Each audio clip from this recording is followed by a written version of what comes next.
Hello, lovely podcast people. So, if you are not, this is like a warning. This is not a public service announcement, but it's a warning. Like, don't drink on a bottle of bleach. If you're not a super fan, if you're not someone who's like a proper fan of me, if you're someone who just kind of listens to these podcasts because nothing else to do whilst on the Stairmaster, if you're an Amber Heard apologist, if you're any of these people, don't listen to this episode. It's not for you. Just move on, wait for next week's. Honestly, I'm not even sure if I'm going to release this right now. I say Amber Heard apologist. Also, if you're just like someone who, if anyone says anything about any member of the female genre that is in any way, in any negative light, that you've got this huge bias because your boyfriend, your husband, your ex-partner left a wet towel on the bed once and you haven't gotten over it yet, just don't listen to this podcast, right? Because I think most of my listeners, most of my audience are just like these middle ground individuals who have some level of intelligence where they are able to control their bias. And we all have our lived experiences which give us biases. I've got massive biases which I constantly try to fight against to help me remain skeptical at times, to help me remain balanced at times, to help me remain reasonable at times. But the whole Amber Heard, the reason I mention Amber Heard is just because that trial is consuming my life at the minute, because it's almost like my guilty pleasure. I don't have many, but it resonates with me in so many ways. It's unbelievable. So I just can't. And it's not good for me. It actually sends me to bad places sometimes. Sometimes it gives me hopes. Unfortunately, sometimes it encourages me to record podcasts like this. I was on a walk with Sarah today. We went out to do some steps so I can get some daylight in my eyes. And I just told her about this podcast I'm thinking of doing that's being encouraged by that trial, where I literally just go out and air the dirty laundry of so many individuals in the health and fitness industry that just need taking down a peg or two because of the bad things that they are doing or have done, and that just need to get out there to just really reset the balance. Unfortunately, the amount of backlash that I will get for doing so is just one of those things. I need to be in a good place mentally, business-wise, personal life, etc., to do so, just to make sure. But anyway, if this gets shared around, there's going to be some super scared people. Anyway, lol, where was I? This has been triggered because I'll stop clicking that pen.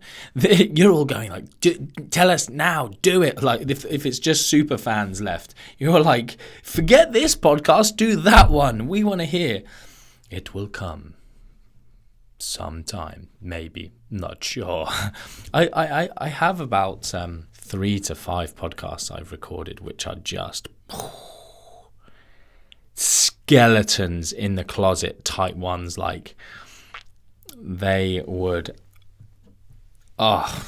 end some people in horrific ways, but it's just I've done so much good in this industry and caught so much flack for it over the last I was saying the other day, 20 years really since I started being quite prolific on the internet with nutrition content and advice. Yeah, and I've borne the brunt of lots of hate because of the good stuff I've done, and just having a bit of a chilled period. Anyway, where was I? Comment on my most recent post. I just did a post on menstrual cycle, weighing, when you should weigh. It was prompted by an M&U graduate who had asked me some questions about a client, and I just thought I'll do this little post as a helpful reminder, because the good position, I've said this previously, probably not made the point well enough. The fantastic thing about my podcast sometimes is you guys who are practitioners and general population fitness enthusiasts alike, but none of it's pointed at anyone. It doesn't hurt anyone's particular feelings until I name names. So therefore it can kind of be it can just wash over and people can be quite accepting of it. And if you as practitioners get your followers to follow me, and it's difficult sometimes to have those difficult conversations where I'm like, you're an idiot. You know, Stop weighing yourself every day and freaking out over one tiny fluctuation of your body weight from one day to the next, because an increase in, 1 kilo from yesterday would equate to roughly approximately 9 to 10,000 calories consumed yesterday if it was fat gain. I've plucked a maintenance calories figure out of the air there, obviously, and added it to the 7,700 approximate calories to make a kilo of fat. Anyway, and they can just hear that, and then you can go, see, that's what we were discussing. They go, oh yeah, I know, okay, yeah, explained it well. I am a bit of an idiot. Yeah, I'll stop crying about it and get, just carry on doing things. And anyway, where was I? I spoke about menstrual cycle, and I get this comment from obviously, it's obvious, this is never going to be a comment by a man, from a female. I think, is it a female? Is it a woman? Who knows? Someone who appears to me to have female genitalia, or would have under her clothes. I don't even know what you're allowed to say anymore. And I will say, as I always say, I don't care. But she says, I don't like how men are commenting on menstrual cycle, although you've made good points here. Lol, thanks. And I think I replied something approximately like, well, I don't like how female doctors are allowed to talk about and help men with testicular cancer. Oh no, wait, I don't care, because I'm not sexist. And it just annoys the hell out of me. There's a very, very small parallel between the huge amount of the craziness of the situation between how Johnny Depp's life was ruined by Amber Depp, who's a liar. And although, no, she's not a liar, actually. I'm going to retract that statement, I think. Because until she is, the court finds her one way or the other. And this is what you need to remember about that case is a defamation case. This isn't a criminal law case. It's a civil law case. The evidence it doesn't need to be of the same level. They're not talking. She is a definite abuser. She has committed domestic violence, and no one cares because it was a woman against a man. People are obviously jumping on the back and justice for Johnny, blah, blah, blah. They don't actually care. They just want to get involved in the hysteria, but no one really gives a crap. If they see one of their friends doing it, they won't do anything about it. Everyone pretends to care, but they don't really. We all know this. Most men know this. Unfortunately, I'm just spitting facts. I've never said that before. It's a bit like, this comedian, I can't remember who, maybe it was Chris Rock. He's like, only women, children, and dogs are loved unconditionally. If you've not heard that kind of speech quote thing, it's a good one. Where was I? So I can't say she's a liar yet, but she's obviously, we know she's admitted she's been blah, blah, blah, domestic abuser. But, I'm fairly sure it's going to come out that she's a liar.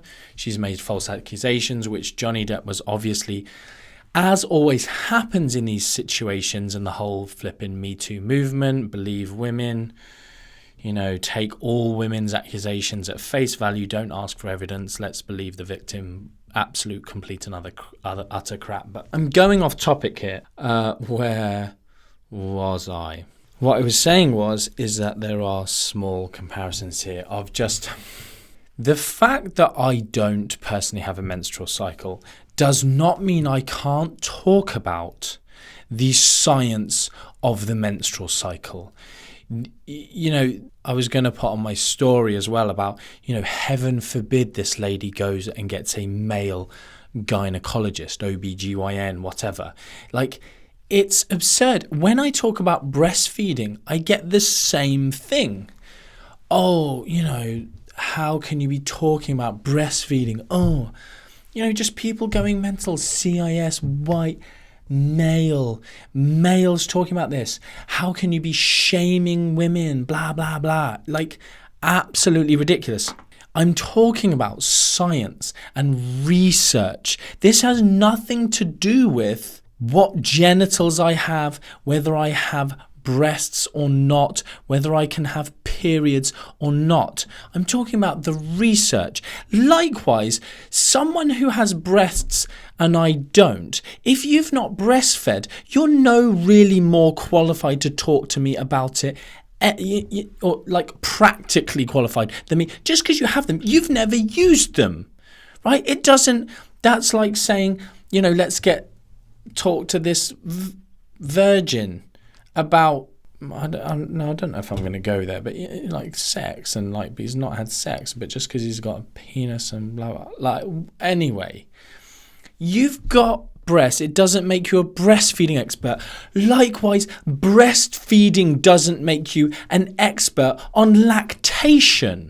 Like, oh, but when I did it, this is what I ate and this happened and therefore what you're saying is wrong. No, once again, the science looks at data and your one tiny insignificant experience doesn't disqualify all of the evidence on thousands and thousands and thousands and thousands of other women, and me having helped lots of women in this area, and me having been in the situation, not actually breastfeeding, but having my own child. Some of these people talking to me, you don't even have a child.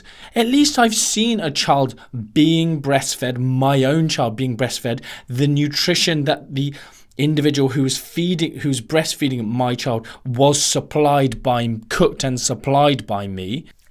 Anyway, this is just a pure rant podcast, and it's just obscene. It's very similar to someone tagged me in something, just or like the appearance stuff. Oh, how can you talk about this? You haven't got abs. And the guy saying this was very clearly a heavy steroid user, and having a go at this, young nutritionist giving out decent advice, going like, he literally wrote, take your top off and let's see your results. Like, oh my goodness, just absurd. But all these individuals really are just the same. They don't get science, and they're just people with chips on their shoulder and biases and just moronic thing. But the problem that the one that I'm personally dealing with is this idea that I can't talk about the science of a situation, and even female influencers and female fitness industry people and female, quote unquote experts, because people have put them on a pedestal because they went and did a talk, but actually they're morons. But they are, I'm hashtag evidence-based and listen to me, calorie deficit. I've got an MS or an MSc or MA or whatever they've got. But really they're just reciting other individuals' work that's good and putting their own spin on it, which ends up making it worse. And yes, I'm talking about someone in particular. But these individuals are calling themselves evidence-based, but they're jumping on this bandwagon of, it just seems like an anti-men, only women can talk about women's issues. Just utterly absurd. It's absolutely ridiculous.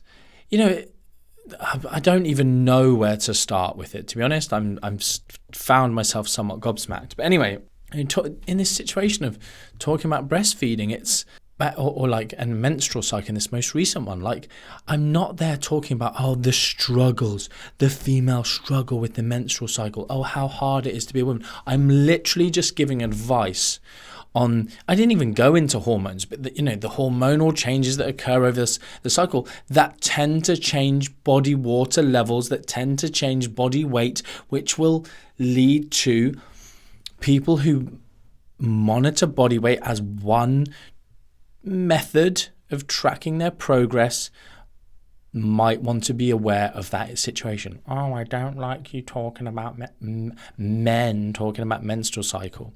And it's just, the thing that frustrates me is it's just sexism against men in such a way is very, very, very well accepted. If you said that in the opposite direction and made it a gendered issue about women not being able to talk about a male issue, there would be uproar, and it's ridiculous, and it just gets on my nerves. And that's one of the reasons I should have said at this beginning. Just, I know some of you like to listen to me because I'm a deeper thinker. I guess this is going to have to be a wisdom episode. Not a great deal of wisdom, but just talking facts that I know some people will find refreshing to hear. And that's really the reason I've chosen to do this, is because I think just for some people, they'll just go, Oh my goodness. Thank goodness someone has had the balls. I don't know if you're allowed to say that, because is it like everyone's like, oh, but balls are weak and, you know, can't stand to be kicked, and they're this weak, dangly, rubbish thing. That shouldn't be a thing of bravery. A vagina and vulva can stand having a baby come out of it and bleed once a month and beaten, and it's absolutely fine. And I literally saw someone write that, which cool, yeah, like I sort of get it. It did actually make me laugh, the way it was like, there was other stuff on it that was just like, some of the descriptions, it cracked me up. But yeah, just, you know, some people resonate just like, oh, thank goodness someone's just saying stuff that everyone's just shying away from saying. Like, this is why I'm loving some of the Johnny Depp thing, is he's just stood up against something that's horrific. And, you know, I've sort of seen him say, you know, as soon as these false accusations were made, my life was ruined. Like, no matter what happens with this case, my life has been ruined. And it's true. It's horrific. And, you know, because people don't stand up for what's right, because they're afraid and they're chicken and they're spineless. Lots of individuals who I've been acquainted with in the fitness industry are exactly that way, super spineless, super selfish, only stand up for, you know, and I think lots of businesses are very much the same, you know, a bit like, was it Disney who just literally dropped Johnny Depp, you know, before anything was, you know, just basically based on an accusation, which is just disgusting that can happen. And that's why I retracted the whole thing about Amber Heard's a liar, because I don't think we are there yet. Like, I would like her to go to get a criminal record, go to prison, get punished for being a abuser, because she has admitted, that's a foregone conclusion that she's done that, as far as I'm aware, as far as she's admitted verbally with recordings. I think the recordings maybe are not admissible in criminal court because there's a law about entrapment. I don't know. I'm not a super expert. It's just a hobby interest. And unfortunately, this case is just about defamation, and defamation's a tricky one in a civil court and those kind of things. Like, civil court's really just a joke, to be frank. I've had my own defamation situations in civil court, and it's just a joke. It's just a money earner, really, for lawyers, sadly. So that's why I've recorded this podcast, just for some people to go, oh, thank goodness someone's actually said this stuff. So thank goodness someone's calling out these ridiculous women. Unfortunately, it's only women I've seen saying it. 100% only women I've seen saying this.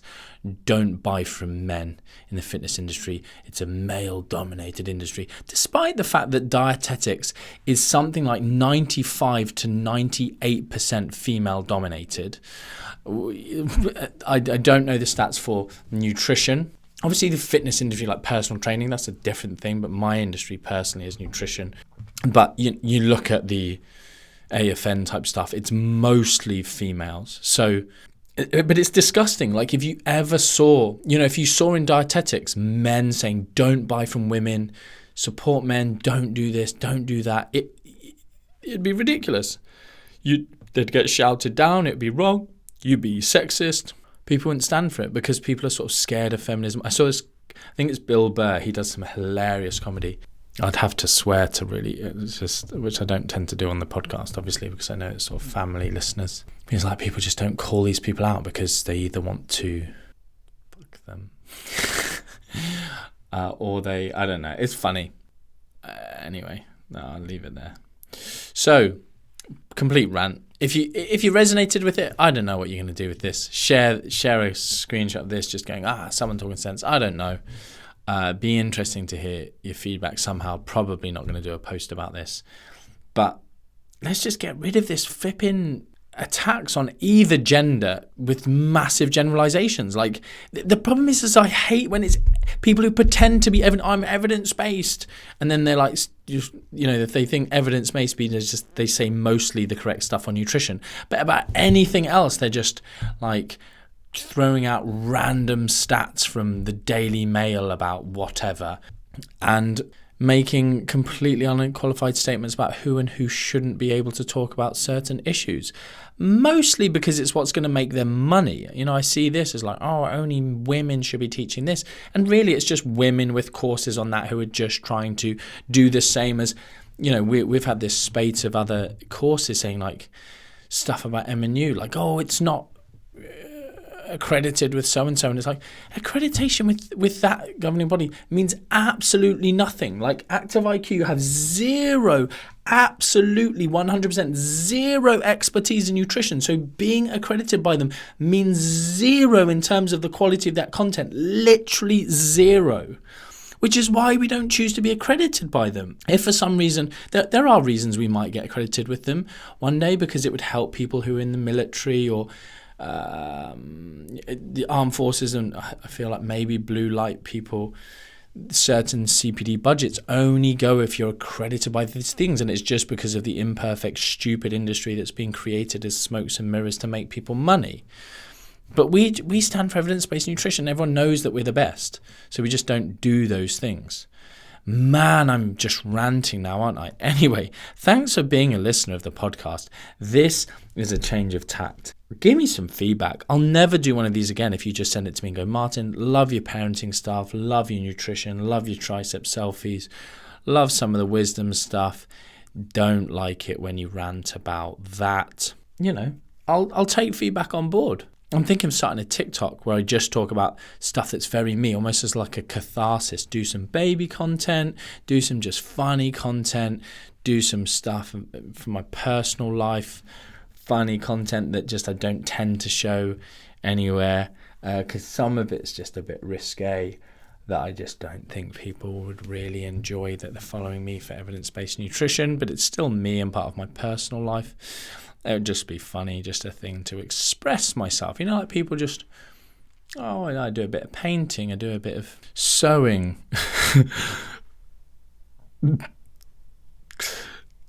Anyway, this is random. Okay, until next time, much love.